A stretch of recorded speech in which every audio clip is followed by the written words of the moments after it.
पहिल्याच तर खंडणीच्या प्रकरणात सुनावणी झाली आणि त्यामध्ये न्यायालयीन कोर्टानंतर कोर्टाच्या गुन्ह्यात आरोपी केल्याचं एसआयटीने स्पष्ट केलं। त्यानुसार प्रोडक्शन वॉरंट कोर्टाकडून घेतलेला आहे। उद्या पुन्हा कोर्टात हजर केलं जाईल आणि कशा पद्धतीची पुढची तुमची लढाई असणार? नाही, आता जे त्यांच्या PCR त्यांच्या CIDच्या कस्टडीमध्ये त्यांना घेतलेलं आहे दुसऱ्या गुन्ह्यामध्ये, ते आम्ही चॅलेंज करणार आहोत। आणि तसे कुठलेही जर खंडणीच्या गुन्ह्यामध्ये जर आम्ही सकाळी पाहिलं की त्यांचा कुठलाही सहभाग आलेला नाही आहे। आता त्यांनी कुठल्या ग्राउंडवर घेतलंय, काय घेतलंय, ते काय ॲप्लिकेशन दिले, आमच्याकडे आणखी कॉपी मिळाली नाही। उद्या त्याच्या प्रत मिळतील आम्हाला, त्यानंतर आम्ही पुढे कायदेशीर ठरवू। पहिला वाल्मिकी कराड यांचा रिमांड उद्या कोर्टामध्ये होईल, कारण प्रोडक्शन वॉरंटसाठी जो अर्ज देण्यात आलेला होता तो मोका कोर्टानं मान्य केला, मंजूर केला आणि त्यानंतर प्रोसिजरल आहे, तो प्रोसिजरल पार्ट आहे। त्यांनी ॲप्लिकेशन दिलं, त्यांना ऑलरेडी MCR दिला म्हणजे एका गुन्ह्यामध्ये, दुसऱ्या गुन्ह्यामध्ये त्यांना प्रोडक्शनचा अर्ज मंजूर केलेला आहे। त्यांना उद्या कोर्टात हजर करतील। जे काय उद्या जे अर्ज दिलेला आहे कुठल्या गुन्ह्यावर, आम्ही ते उद्या कागदपत्र ज्यावेळेस आम्हाला मिळतील त्या कॉपी, त्यावेळेस पुढची दिशा ठरवू आम्ही। तुम्ही खंडणीच्या गुन्ह्यामध्ये जी डिफेन्सची बाजू कोर्टामध्ये मांडत होता त्यावेळेला सुद्धा 29 जे काही मे महिन्यातली केस होती त्यामध्ये सुद्धा तुम्ही लावून धरला तो संदर्भ की वाल्मिकी कराडांचं मे महिन्याच्या केसमध्ये कुठेही उल्लेख नव्हता, नाव नव्हतं, तर या गुन्ह्यामध्ये आता कशा पद्धतीने टाकण्यात आलं हे षडयंत्र आहे। हो, आमचं तेच म्हणणं आहे की 29ला कुठल्या तरी आरोपीच्या विरोधात एक कंप्लेंट होती आणि जे काही दुसरी फिर्याद झालेली 11-12ला जी आपण आज घरी आताची फिर्याद त्याचा आणि याचा ह्या गुन्ह्याचा कुठलाही अर्थार्थी संबंध नाही। ओढून ताणून हे कुठंतरी, त्याच्यामुळे तुम्हाला अगोदर सांगितलं की आम्हाला कागदपत्र मिळू द्या, कागदपत्र मिळाल्यानंतर आम्ही पुढची दिशा सांगू। नेमकं त्यांना कुठल्या प्रकरणामध्ये मोका लावलेला आहे? नाही, आता आमच्याकडे त्या संदर्भात कुठलेही कागदपत्र नाही आहेत। उद्या ज्यावेळेस रिमांड मिळेल त्याच्यानंतर आम्ही त्याच्यात हजर होऊ। रिमांड मिळाल्यानंतर आम्ही बघूया त्याच्यात काय आता पुढची प्रोसेस काय असं, त्यांना कुठं घेऊन गेलेले आहेत आणि ते CIDला विचारा ना, मला कसं सांगता येईल ते काय प्रोसेस काय असेल? हो, आम्ही षडयंत्र का वाटतंय, त्याची कारण काय आहे? त्याचं कारण असं की 29 त्यांचं म्हणणं आहे की 29/11ला यांना ही खंडणी मागितली गेली।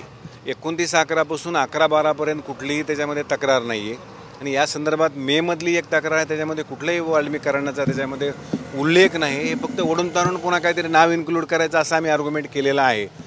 ते बघूया पुढे काय होईल, ते पुढे जसं जसं चालेल कायदेशीर प्रक्रिया होईल त्या दृष्टीने सांगू आम्ही तुम्हाला। डिफेन्सचे मुद्दे रिमांडसाठी डिफेन्स मी तुम्हाला तेच सांगितले की आमच्याकडे रिमांड त्यांनी का मागणार आहे, त्यांचं कुठल्या आधारे त्याच्यामध्ये नाव इन्क्लूड केलेलं आहे, या संदर्भात आमच्याकडे आता कुठलीही माहिती नाही, कुठलेही कागदपत्र नाही आहेत। जे उद्या SITच्या ताब्यात असेल का CIDच्या ताब्यात असेल तेच म्हणलं तुम्हाला की आम्हाला ह्या संदर्भात कुठलीही आता तरी माहिती नाही, कारण ज्यावेळेस प्रोडक्शन दिलं जातं त्यावेळेस आम्हाला कुठल्याही आरोपीला त्याच्यामध्ये वाईस नसतो।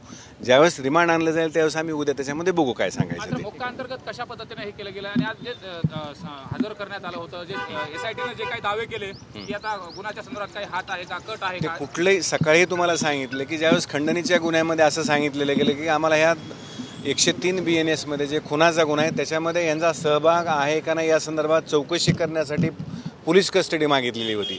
त्यामुळे आत्तापर्यंत तरी तसं कुठलंही त्यांचा सहभाग आलेला नव्हता आणि सहभाग नाही आहे। त्यांनी कुठल्या आधारे त्याच्यामध्ये घेतलेला आहे ते आम्ही आता सांगणे वगैरे, ज्यावेळेस कागदपत्र कोर्टातून आम्ही काढू त्यानंतर पुढची प्रक्रिया सांगण्यात येईल। तेच सांगतो तुम्हाला, आज आमच्या संदर्भात आम्हाला त्या कुठलीही माहिती नाही आहे, मोका संदर्भात काही कागदपत्र आमच्याकडे नाही आहेत। CIDने जे काय प्रोडक्शन दाखल केलं त्या प्रोडक्शनच्या बेसवर मोका कोर्टाने त्यांना प्रोडक्शन मंजूर केलेलं आहे, एवढंच फक्त आज सांगू शकतो। खंडणीची ज्यावेळी सुनावणी सुरू होती त्यावेळी आणखी एक मुद्दा CIDने महत्त्वाचा मांडला, तो म्हणजे वाल्मिकी कराड यांच्या नावे किती मालमत्ता आहे, त्यांच्या व्यतिरिक्त त्यांची मालमत्ता आणखी कोणाच्या नावावरती आहे, भारतात आणि भारताच्या बाहेर किती गुंतवणूक आहे ते आम्हाला तपासायचं आहे। त्यावेळी तुम्ही म्हटलं की या गोष्टींसाठी पोलीस कोठडी आवश्यक नसते। हो, बरोबर आहे ना, मग तेच सांगितलं की एखाद्या कुठल्याही माणसाची प्रॉपर्टी आहे, तुम्हाला एकाच क्लिकवर हे सगळी प्रॉपर्टी क्लिअर होऊन जाते, त्याच्यामुळे त्यासाठी पोलीस कस्टडी आवश्यक नाही आहे, हे आमचा युक्तिवाद कोर्टानं ग्राह्य धरला। त्यामुळे पोलीस कस्टडी दिलेली गेलेली नाही ती। त्यामुळे आता पुढच्या गुन्ह्यामध्ये ज्या 103 मध्ये त्यांना ज्यावेळेस दाखवलेलं आहे ते कागदपत्र आल्यानंतर आम्ही ठरवू पुढचं काय कार्यवाही करायची ते कायदेशीर। आरोपी बनवल्याला चॅलेंज करणार पुढच्या कोर्टामध्ये, कागदपत्र आल्यानंतर पुढची दिशा सांगू। आता ते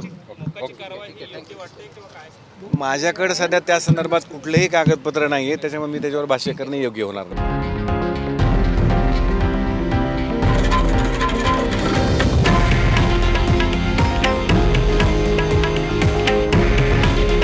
हे आहे देशातील नंबर 1 न्यूज नेटवर्क आणि आपण पाहत आहात TV9 मराठी।